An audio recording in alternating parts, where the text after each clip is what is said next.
أعوذ بالله من الشيطان الرجيم بسم الله الرحمن الرحيم والصلاة والسلام على رسول الله adúpẹ́ fún Ọlọ́run aṣe ìkẹ́ ìgẹ̀ fún Ànábì wa Muhammad gbogbo ojú tí ń wò wá ní nadi Sheikh Adam àti gbogbo wa gẹ́gẹ́ bí ẹ̀kọ́ tí a máa rí ní gbogbo ìgbà bàbá wa lọ bí kan ní wọ́n pè wọ́n sí halqa ni wọ́n lọ bí kan tí wọ́n rí pé ó sì wá láǹfààní wọ́n máa mú àǹfààní jáde fún gbogbo àwa tí a jẹ́ ọmọ kéwú àti viewers tí ń wò wá ní gbogbo ìgbà gẹ́gẹ́ bẹ́ẹ̀ sì wá mọ̀ ẹni tó jẹ́ pé olùdarí àti olùdásílẹ̀ nadi Sheikh Adam ọ̀dọ̀ wọn náà ni a wà a rí lónìí pé bára takọ́hún di bàbá wa Professor Abdulbaqi Agaka a rí yín bẹ́ẹ̀ lónìí àwọn ọmọ kéwú tí wọ́n wá organize àdúrà náà fún wọn tí wọ́n tún fi ànáhà wọn ẹ dákun ẹ̀kọ́ wo lẹ fẹ́ jẹ́ ká kọ́ láwàtà àjọ ọmọ kéwú àti gbogbo ojú tí ń wò wá káàkiri gbogbo ayé nípa ọ̀rọ̀ bàbá wa náà.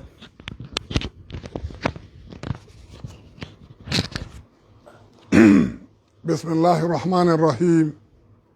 وصلى الله على خير ولد أبنان اللهم صل وسلم وبارك على عبدك ورسولك سيدنا محمد وعلى آله وصحبه ومن تبعهم بإحسان إلى يوم الدين. أحييكم أيضا من نادي الشيخ آدم عبد الله الإيلوري العلمي للفقهاء والأدباء والمفكرين الإسلاميين جريالمي. السلام عليكم ورحمة الله وبركاته. وعليكم السلام ورحمة الله وبركاته. ní orúkọ Ọlọ́run ọba tí ó jẹ́ sí pé gbogbo nta bá fẹ́ ṣe láyé a gbọ́dọ̀ fi orúkọ rẹ̀ bẹ̀rẹ̀ àti yọ̀dá rẹ̀ mo ń ṣèkẹ́sẹ́ gẹ̀fẹ́ni tó lóore jù ní ọmọ àdínà ni Olúwa ọ̀tún kẹ́ ọ̀tún gẹ̀ bá wa ṣe lórí ànábì Muhammad má jẹ́ òpin lórí ẹ̀jẹ̀ òdèrè àwọn ará ilé àti àwọn sahab àti àwọn tí wọ́n tún tẹ̀lé àwọn sahaba náà ó fi wá dé gbogbo àfa àtàwọn náà bá rìn lórí ojú ọ̀nà tí ànábì Muhammad láàlẹ̀ wọ́n tún kí lẹ́ẹ̀kan sí ní nadi Sheikh Adam àti olùdarí ìjókòó yìí al-Ustaz Abdulrazak Yunus As-Sauti lórí ìbéèrè tí ẹ béèrè pé àwọn àìhà adabil islami tí ó jẹ́ pé bàbá ọyẹ́ ó jẹ́ olórí wọn àti olùdarí àgbà níbẹ̀ Dr. Saadatu Dr. Ishaq Ayub bàbá ọyẹ́ àwọn ni wọ́n ṣe takrim fún àfa Wabaki tí wọ́n takọ̀ àdá ní Usman Dan Fodio University ní Sokoto àfa Wabaki kí n má fọ̀rọ̀ gbòógì nínú èèyàn nínú àwọn tí àwọn ẹlẹ́kọ̀ọ́ sọ pé wàmínà nas man la yansa un tarikh wa in tawallat al qurun wal ayyam wal azmina àwọn tí gbà ò ní gbàgbé láyé títàn ò ní gbàgbé ìtàn rẹ̀ ìtàn ẹ̀mà nínú wọn ni àfa Abdulbaqi Agaka wà biduni mujamala wala mubalaga wala itirah al-madih òdodo lọ́tọ́ ká máa sọ Abaki ó lo gbogbo ntí ọlọ́ gbogbo gbésí ayé rẹ̀ fil ilmi wa khidmat al-islam méjèèjì ló lò fún tọ́ kí n má fọ̀rọ̀ gùn èmi ọmọ kékeré tí ẹ bí yìí mo ma Saadatul Ustaz Dr. Abdulbaqi Agaka ní 1978 nígbà tí wọ́n darí Libya Ọlọ́run ní kí n ṣe kò ń gẹ́ Ramadan tí mi ò lọ lé ọlọ́dẹ ńjọ́ náà mo wà náà tó bá ń gbé ẹrù wọn nínú mọ́tò nígbà tí ń bọ̀ láti airport wá sí Markasi kí ni mo fi ní àfa Abaki ẹni títàn ò ní gbàgbé ni ọlọ Libya ń darí bọ́sẹ̀ pé lélọ́ ẹ̀kọ́ darí lọ Markasi lọ darí wá straight tọ́ ọ̀dàlẹ̀ bàbá dé lálẹ́ wọ́n sì wá sí alẹ́ wọ́n ní kí wọ́n bá wa sọ̀rọ̀ láti mọ̀ pé àfa Abdulbaqi 1974 ni wọ́n lọ Libya àwọn mẹ́rin tí minha dirasiya tẹ́yìn ilé ìbò ń pè ní scholarship láti Libya ní Benghazi University àfa Abaki Agaka àfa wa Abdulrahman Ibrahim Sakama rahimahullah àfa wa Idris Yusuf Asunara àfa wa Dr. Ahmadu Gasali amẹ́rẹ̀ ẹ̀rin ẹni ọjọ́ lọ nínú 74 wọ́n sì parí ọdún mẹ́rin náà wọ́n lò bí afa Abubakar ṣe wá dé òun lọ́wọ́ tó tọ̀ lábàá lọ́dọ̀ bá pé mo fẹ́ ràn bàbá yìí lọ́wọ́ ó fẹ́ ràn mí lọ́wọ́ ọ̀yà ó wá ṣiṣẹ́ yìí wallahi tallahi Sheikh Abdulrazak biduni mujamala tí afa Abubakar bá wálé kéwú nígbà tó kẹsẹ̀ dé láti àárọ̀ ó di ẹ̀yìn ṣáà kò tó lọlé yóò kọ́ yín lẹ́kọ̀ọ́ tó bá kọ́ yín tán yóò tún máa ṣe lẹ́sìn fáwọn èèyàn bó ṣe ná hayatu ẹ̀ náà àwọn gbòógì iṣẹ́ tó ṣe ní markaz àwọn ọmọ ò ti ní àkọlé kan káwọ́ sọ lé kéwú mọ́ nígbà tó dé àsọ̀hún náà ju búlù rẹ̀ nù ọwọ́ lóhun àfa lòun wọ búlù yẹn tí wọ́n bá bí dáa kó má wọ búlù òun kálukú wọ búlù rẹ̀ wá lé kéwú lẹ́yìn náà jadwal tọ́ sẹ́pẹ́ gbogbo nǹkan kí bàbá nìkan lè ṣe tọ́ ó dé jadwal ò sí ma ó ṣe jadwal àwọn mùdírù markasi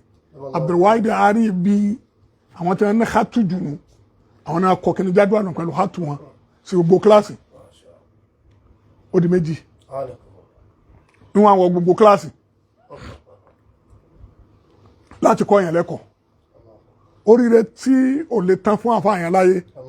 ọwọ́ handu àwọn mùdírù wa tó níyì ní sanaula àtẹ̀jìhìyà ọwọ́ sun gbogbo wọn jiná ọlọ́tàn ni wọ́n ṣèdánwò sáádà ẹnìkan kan fẹ́ẹ̀lì nù wọn. àbábá kí ọkọ̀ kẹ́ létí ọ̀dà létí kọ́ máa lẹ̀ wọ́n mú kálukú ọwọ́ amúmọ̀ yìí lọ́kùndùn púpọ̀ ni bàbá fi wá ní nígbà tí wọ́n darí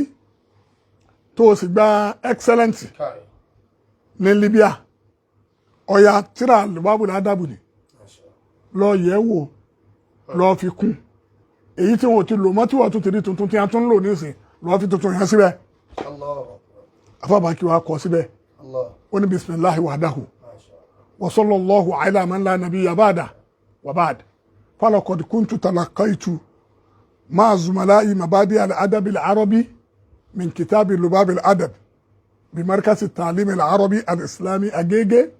قبل أن كتب الله لي الرحلة إلى الليبية لإكمال دراستي بجامعة بنغازي كلية اللغة العربية والدراسات الإسلامية شعبة الأدب والبلاغة وتعين علي تدريس الأدب العربي عقب عودتي ووصولي على شهادة الليسانس ولما اضطر المركز إلى إعادة طبع كتاب لباب الأدب أهدى إلي مدير المركز الشيخ آدم عبد الله العلوري تولى الله رعايته بالإضافة ومراجعة ما يؤتي الكتابة حق لباب الأدب كاسمه أجبناه إلى ذلك وقمنا بالشواهد والملاحظات لأن الشروح والتعليقات لم نتعرض لها لأن النصوص الكتاب في تلك الكفيل ومن الناحية الأخرى جعلنا مدرسا حرا طليقا يشرك فيما طلابه إلى آخر ما قال. Ọlọ́run jẹ́ kí aríyàfà Àbákí pẹ́ nígbà tó dé ń tọ́ sọnù òun kálukú náà ti gbọ́ àwọn tí ń gbọ́ pé òun adabul arabi tí bàbá Sheikh Adam ṣe ń lò òun kọ́ tóun fi gba mùtásù ní Lárúbáwá òun pẹ̀lú àwọn ẹgbẹ́ òun náà làájọ́ ń ké ní markasi talim arabi ní tawji kismu tawji yìí kọ́lọ́hún tó kọ ìrìn àjò máa ń lọ sí Libya láti lọ parí ẹ̀kọ́ òun ní Jamiatu Benghazi ní Kulliyati Lugati al-Arabiyya Faculty of Arabic and Islamic Studies òun á parí tó wá jẹ́ Shu'batul Adabi wal Balāgah department kan department Adabi wal Balāgah ìgbà tí mo wá dé wa ta'ayyana alayya tadrīs al-adabi al-arabi wọ́n wá yàn mí pé ìwọ náà máa kọ́ kíní ìtọ́ gba excellent lélẹ́rì lẹ́yìn ìgbà tí mo darí tí mo sì ti ní certificate BA first degree tó ajabnahu ila dhalik adamu di adalóhùn wazidna ma fi wus'a nítorí ìrántí lẹ́ẹ̀kanu mina ash-shawahid wal mulahasat àwa àfikún nínú àwọn ẹ̀rí mi àti àwọn mulahasat observation gẹ́rẹ̀ anna shuruh àwọn ṣáàrù káwá ṣe ṣáàrù lam nata'arrad laha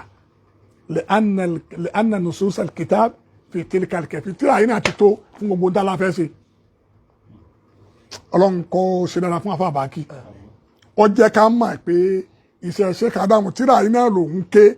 òun ò ké mi kì í sọ̀rọ̀ lárúbáwá tóun fi gba excellent Ọlọ́run kó jẹ́ kẹ́mi àfa Àbákí gùn ó wá ṣiṣẹ́ ní Markaz mo sọ lẹ́ẹ̀kan mo ló ṣe rọ́ọ̀bù kan fún ayin gbọ́rí ń bì kan ó ní katabtu qara'tu sawartu kumtu ó ní fi'lu madi ó ní gbogbo ní mabniyu ala dommi sọ pé katabtu mabniyu ala dommi nígbẹ̀rẹ̀ ó ní lidafu'i tawali arba'i harakati fima kanati kalkalimatin wahida mo sì wo ní katabtu ó ní fi'lu madi mabniyu ala sukuni lidafu'i tawali arba'i harakati فيما كانت كلمة واحدة bó ṣe kọ́ àná tá a gbọ́ rí níbì kan ó tún gbé wá ó ní أريد فعل مضارع مرفوع وعلامة رفعه الضمة الظاهرة لتجرده من النواصب والجوازم tẹ́ bá sọ̀rọ̀ tí wọ́n fà Àbákí yóò ní yá sálà yóò ní yá sálà àfà Àbákí ó ní ìní ntọ́wá dájú téèyàn tó ń lè mú lára àfà Àbákí gbogbo àsìkáàrù ẹ̀ láyé kùránì ni yóò máa ka kùránì ní gbogbo ìgbà máa parí kùránì níjọ́ mẹ́ta kò fi lẹ́ẹ̀dì sí o lájọ tó ti wà ń tọ́lìbù àsìkáàrù àfà Àbákí ẹ̀ lè bá nǹkan kan ká máa lórí ọkà àbí lórí nǹkan kan sápò kan ní Markaz náà kùránì náà ni afdalul afkar inda Abdulbaqi Agaka alkitab inú wa tó tún ní tó kọ ṣe dàbùn tá a ṣoṣo rẹ̀ wọ́n wá ní ọ̀lẹ́ ní ọ́ ni tó bá dinú asára àwáyé gbogbo tíra tó bá sọ ń pa ẹ̀rẹ̀ látẹ́ẹ̀nì mùsùlùmí hijja gbogbo tíra ń lọ́ máa lọ́ka torí béèrè lédè tó bá dinú àwẹ̀ wọ́n lè béèrè fíkíù níbi ọ̀rọ̀ gbogbo ọ̀rọ̀ àwẹ̀ lọ́ka tó bá dinú hajj gbogbo ohun tí wọ́n fẹ́ béèrè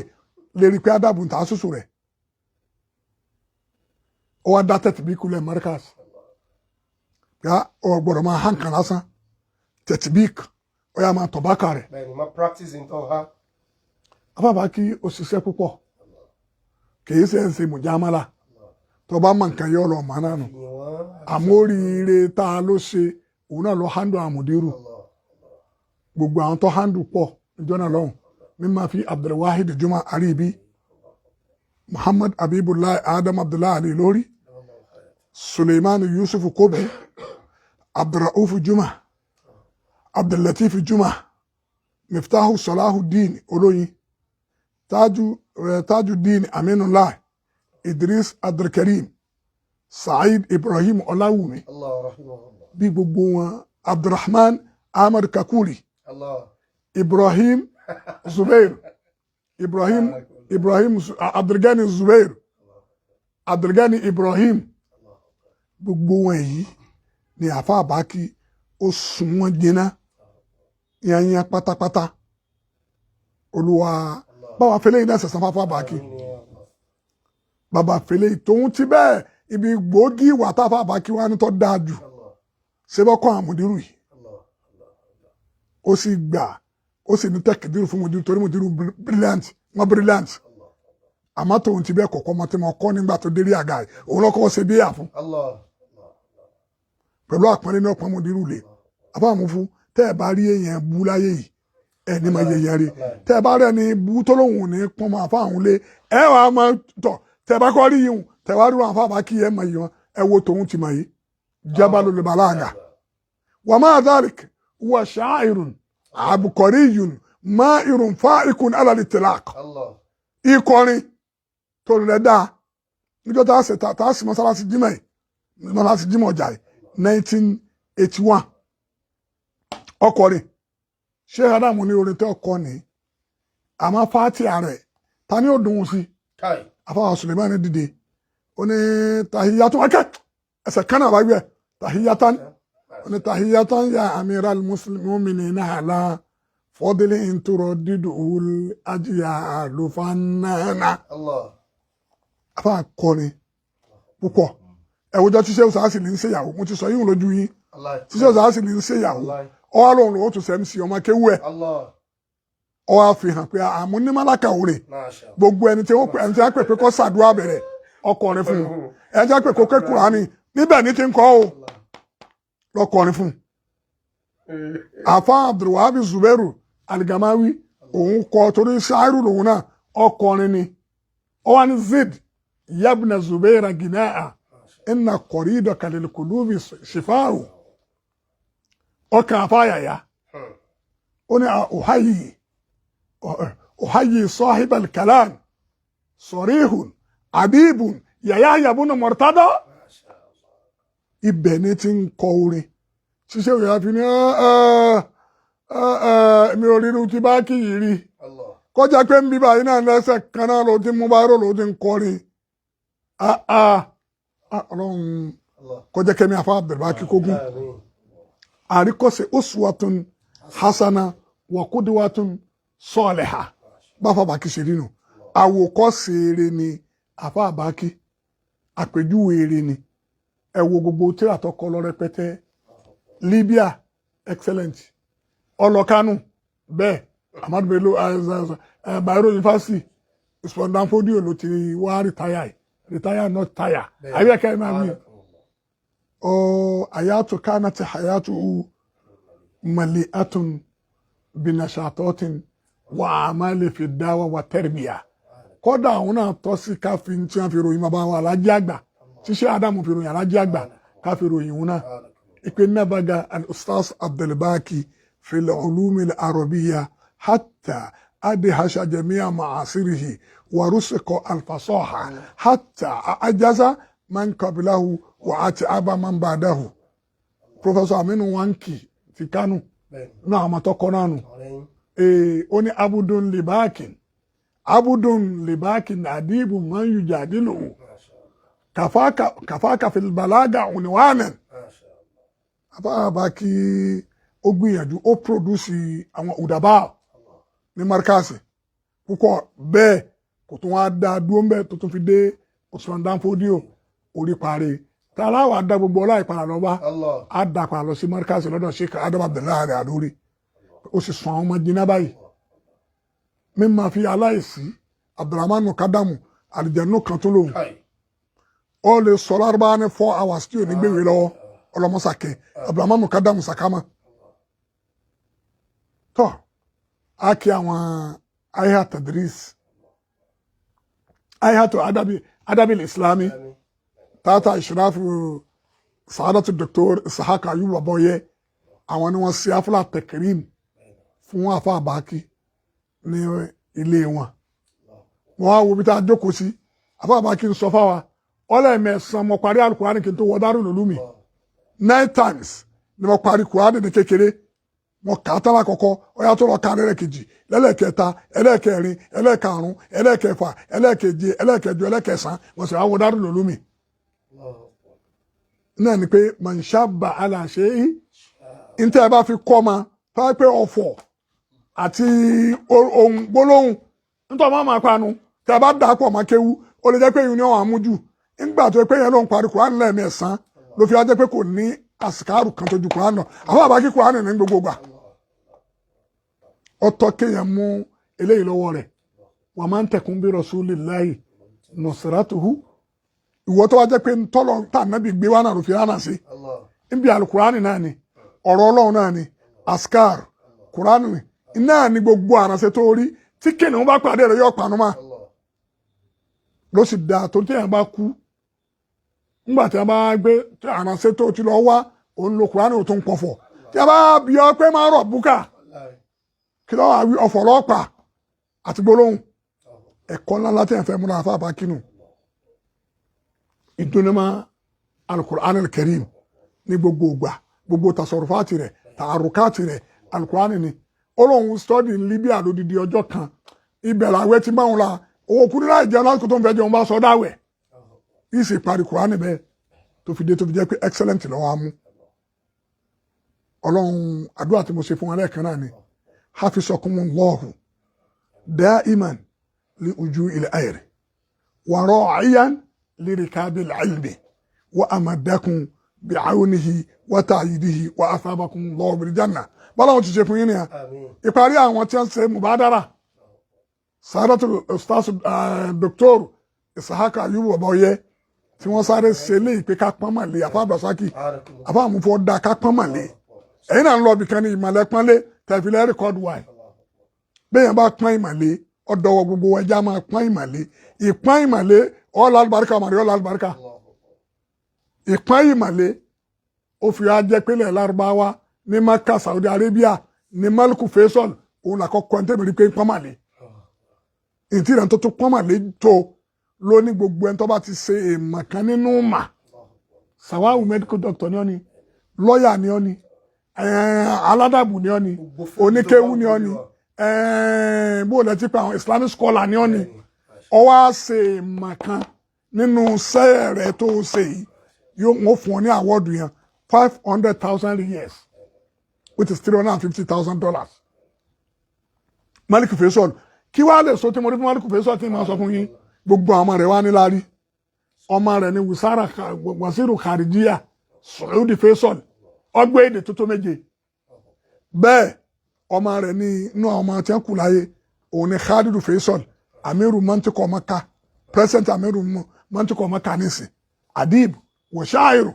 olórin oláwọn àdàwàwìn ọmọ ọba fa mo sọ ń bi ìjókòó náà pléènì fò lókè láti Riyadh báyìí ni ọmọ àkọ́bí Maliku Faduku Alamiru Faisal ọwọ́ aláǹdì ń jẹ́dá wọn pàdé ẹ̀ ní àràfà ọ̀lù náà kẹ́ńpẹ́ wọ́n bá sọ nǹkan báyìí ṣẹlẹ̀ àràfà ọ̀lù náà ló ti yẹ báwọn mú bá irú àtiwé lọ́wọ́ akọrin pé tààrọ́ mọ́tì ilayya wafatul amir fakidtu ukadhibu hadha al-khabar ila anta yaqantu famazaka qalbi asa wanfatara ala rajulin min khiyari rijal يطيع لمؤمن فيما أمر أيا فيصل الخير التبع مسكن في جنات عدن خير مقر ولقاك ربك رضوانه وعشت في الجنة مع الحر أجر immediately ọkùnrin ń bẹ irú oore tí máa ṣẹlẹ̀ sí gbogbo ẹni tó bá pọ́n mà lẹ́nu àwọn àìhà adabul islami tata ishraf Sa'adatul Ustaz Dr. Babaoye ẹ pọ́n mà lé àti àfáà wa gátá wọ́n pọ̀ ń bẹ mo ní ẹ lọ́ọ́ mà Masoud mo ní ẹ lọ́ọ́ mà pé inna Allaha la yudi'u èyí tẹ́ ẹ sì kọ̀dá kí ọmọ ayẹ pẹ̀lú onímọ̀ gbogbo ẹni tí máa ń pọ́n mà lé àfáà mú fún òun náà ga ọlọ́run ó fi wá sínú ẹni tí ó lè máa pọ́n ìmàlé ẹni tí ó wà mà tí ó sì máa pọ́n màlé káàtìbọ̀ tá àwọn náà kó lè dá àmọ́ Sheikh Adam yarji'u al-fadl wa thana ila Maulana ila ruhi Sheikhina Adam Abdullahi Al-Alori tó sọ bá kídà bó ṣe dà lónìí ó sọ bá kídì gbogbo ntẹ́nu kálukú ń wò lónìí Sheikh Adam ni kul huwa Allahu fún wa. بسم الله الرحمن الرحيم قل هو الله أحد الله الصمد لم يولد ولم يكن له كفوا أحد. طبعا مدير المركز دام الله حياته وإمام المركز وخطيب المركز وشيء المركز دام الله حياته مولانا محمد حبيب الله آدم عبد الله الإلوري إلينا سجوي ما بفا إليه تسجوي يتكون لي بأفا باكي بره أفا باكي وانا مسيني gẹ́gẹ́ bíi pé ọmọ èké akóbàtà yín bẹ wọ́n ní bá a sọ fún àbáwọn mùdírù mọ́ríkàsì oní ń bọ̀ wá gẹ́gẹ́ o oní ń bọ̀ wá torí nígbà tí mo kú wọ́n ní ń padà bọ̀ nílò ṣe mástà ni mo tún rí bàbá lójú ọ̀run afábà kiri mo tún rí lọ ọlọ́ọ̀padà mo ní ń padà bọ̀ ọkàn rẹ̀ wá yẹ kó bòkú oní mọ́ríkàsì náà nìsín ọlọ́njẹ́ bàbá mùdírù mọ́ríkàsì ní ogun ọlá ìlọsọ́dọ̀ ẹ̀yin náà torí ẹ̀yin náà máa fi ọlá àti tọ́lọ̀ ṣe fún afábà kí ẹ̀ máa fi kọ́ wa òun ló jẹ́ ẹ máa sọ lárúbáwá òun ló jẹ́ kí gbogbo èèyàn máa dìde málákà dáadáa ọlọ́run bá jẹ́ kí bàbá àmùdírù mọ́ríkàsì náà kó gùn pẹ́ ọlá àti tóbi rẹ̀ ọlọ́run ọlá àjọ kan ṣoṣo ọlọ́run jẹ́ kọjọ́ náà bá aláyé ní mọ́ríkàsì tá a ṣe afla takrim fún Sa'adatul Ustaz Dr. Abdulbaqi nígbà táwọn èèbó bá tiẹ̀ ń ṣe àfa mufti bó làwọn ó ṣe láàánú ṣe tíra kan bẹ̀rẹ̀ lọ́dọ̀ mi Sọ́kìrù Quraysh Abdulrahman Dakhil ó gbéra lárúbáwá ni ọlọ́wọ́ asásá dawla islamiyya sí Spain nígbà tó wá lọ tó di 1250 years tó kú wọ́n wá ṣe ìyáwó rẹ̀ gbogbo àwọn onímọ̀ ayé wọn pàdé mẹ́ níbi tẹ́sẹ̀ rẹ̀ ti tẹ̀lẹ̀ ní Spain múnẹ́kà olórin púpọ̀ oní tàbádàtí nínú orin rẹ̀ tọkọ̀ ńgbà tó dé Spain àbí kí n má kó àbá Abdulbaqi ó ní tabaddat wasatu rasafati nakhlatin tabaddat wasatu rasafati nakhlatan tanaat bi ardil garbi an baladi nahli فقلت الشبيه في تقرب والنوى وطول تناي عن بنية وأهلي نشأت في أرضي أنت في أقريبة أولنا كوكو والله يلون onímọ̀ni tó wá débẹ̀ ọ̀hún tó kọrin na Olúwa nígbà táwọn èèyàn fi ń ṣe ìyáwó àdìbù bóòlù àánú òsè ní ṣe ń bẹ̀ orin Abdulrahman Dakhili pọ̀ oní dáàni وصيد أنقاين جرانك فإن همي في ازديار المارق في نفك أو في آلك ما تقولي داني وصيد أنقاين جرا في ميلة تاما دك أو كلاما دك أما سي بكا كي يانكو أما ددكي أن فإن همي في ازديار المارق استياد المارق mo fẹ́ dẹ gbogbo elétè oníjàmbá mo fẹ́ dẹ dẹ wọn yá fi nafakin aw fi khalikin Abba Abdulbaqi fi nafakin aw fi khalikin bó bá wà nínú hole on nínú tunnel aw fi abo wà lórí sama mo fẹ́ dẹ dẹ rẹ̀ orí rẹ̀ pọ̀ Abdulrahman Dakhili Sokiru Quraysh orina Ọlọ́run jẹ́ ká máa pamade adúpọ̀ pọ̀ fún afawa mufti Jakman gbogbo gbà tẹ́ máa fún wa ní ro forso zahabi yabai ẹ̀yin náà ń pamade ni àbí ẹ̀yin náà ń pamade kon ẹ ti dà fún àwọn yín náà tún dà fa ẹ máa wo Ọlọ́run ó ṣe bẹ́ẹ̀ fún gbogbo wa náà àti gbogbo àwọn ojú tó ń wò wá náà Alhaji wa Ibrahim Alhaji wa Abdulrazak Alhaji wa ti Abdullatif Ọlọ́run kó kẹ́ Sheikh Adam ní ọdún tí afa Abdullatif Sambo ń jáde Markaz 1978 bàbá wa ní anta Abdullatif 1979 I think so 1979 amudunu wọn jáde Rọ́bíà ní 78 79 afa Abdullatif Sambo bàbá ní anta Abdullatif kókó dá padà sí Madi ọwọ́ ní Latufa Yelutufu Lutifan Latif òun ni ismul fa'ili rẹ̀ òun ní mafulu Latufa bàbá ní gbogbo fàwúlà láyé yóò wá ní yẹfùúlù ọlọmọsá kẹsẹ kàdám ọlọmọsá kẹsẹ àfa Latif Sambo ètò wọn ṣe fún gbàtẹ ní àdúrà ọlọ́njẹ́ iná ráyé lò dáadáa ọmọ àfáà ni bàbá àti àfáà ni òun náà ń pè ní fakihu ní ìṣe fakihu umma ní Markazi bẹ́ẹ̀ bá ti ẹ̀yin náà dá fa ọmọ yín náà dá fa subhana yáyà al-Markaz wal mudir wa yáyà al-markaziyun al-mukhlisuna lil-Markaz wa furu'uhu al-barara al-awfiya wa athabakumullahu bil janna àbá mufu wọn wá kí wa ni ọni tí oníkan gbé akọni fẹ́ ká dá kọ ọ̀hún ó ní wọ́n gbé nǹkan kan fún wa pé ọdún ló dé yìí ká fi ṣe ó tún fi nǹkan kan sínú envelope àmọ́ ní ká má dá kọ ọ̀hún Ọlọ́run mẹ́ni náà àbá Jákìmọ̀ lọ rán sí mi o àbá Jákìmọ̀ tó ájò lè márùn sẹ́ wà ń lé mo sọ pé Jákìmọ̀ ìbá yẹn sọ̀rọ̀ ìró òdùnnú ní máa mú wá ó náà ni wọ́n gbé kinní kan fún yín ni pé kẹ́ fi sọdún wọ́n tún wá fi nǹkan kan sínú sẹ́ẹ̀tì wà lẹ́nu ìsìnkì ní kí mú fún ọmọ àbọ̀ nítorí mú fún èsì dé òun náà máa fàtà ìmọ̀ miftahul khairi ni ó máa ń ṣe gbóni oníró òdùnnú ni yáyà al-Markaz wal mudir wa yáyà al-markaziyun al-mukhlisuna lil-Markaz وفروعه البررة الأوفياء وأثابكم الله وبعد أن نوصوا تجد البركة بها مدير المركز كل وان كل يدي أبي إلى نوتم منوا أنا سين يو أنا كيف هو أنا تلني إلى باني وتم منوا كاتو بنت أكبره أنا كان نوتموا لا أنا كذي ما تناني أنا نوتموا لا أروح أنا نوتموا أنا تيجي أبغى تموا ناسي أما بيناني أبي àwọn èèyàn náà ni àníta àbáta àníta àwọn èèyàn náà ni ó jẹ gbogbo àwọn tó ń náwó sí wa a mọ̀ pé bàbá Mudiru Markaz lẹ̀ ń pánlé ojú òsì gbọ́dọ̀ tiwa wọn kò ti fi bú wa ẹ kó sì kó yín àárín Mudiru náà la fi ń jẹun bí wọ́n ṣe wí náà nù ẹ kó sì kó yín àárín bí Mudiru náà la fi ń jẹun ta bí ọba ronú dáadáa èèyàn nílùú bàbá ìkébi máa pa àyàn wọ́n sẹ́yìn èèyàn máa tẹ̀lé irú eléyìí kébi máa pa àyàn nígbà ẹ kọ́ra ayín sọ́hún èyí Mudiru náà tara àfi jẹun sáà máa fi ká fi pebi ló wù ọ̀wọ́ náà tún ní bèèbú pé kò kúkú sàn fún kò sàn fún yín náà ń jẹ́ta ń tẹ̀lé àmì bí ọ̀pá wa látara àlùbáríkà wàlá bàbá mudiru markaz gbogbo nkàlùkù ibi tá a la lọ tẹ̀rí iná àlùbáríkà bàbá mudiru markaz náà ni àwọn tí wọ́n ní ó gbé nǹkan fún wa ọ̀rọ̀ tí bàbá mudiru markaz ọ̀rọ̀ ṣé Ádámù náà la kà tó wú wọn lérí. tọ́ wọ́n ní bí wọ́n náà sàn mẹ́rin wá fáwọn jákèmá náà ni àbí àlùbáríkà bàbá náà lágége náà nù wọ́n tó bá tó bínú ó tó bínú àṣàṣì òkúkú ran bèbí ojú pípọ́n sì tán náà sìgá àbí bẹ́ẹ̀ ni ọlọ́run kọ́ yáyá al-markaz wal mudir wa yáyá al-markaziyun al-mukhlisuna lil-markaz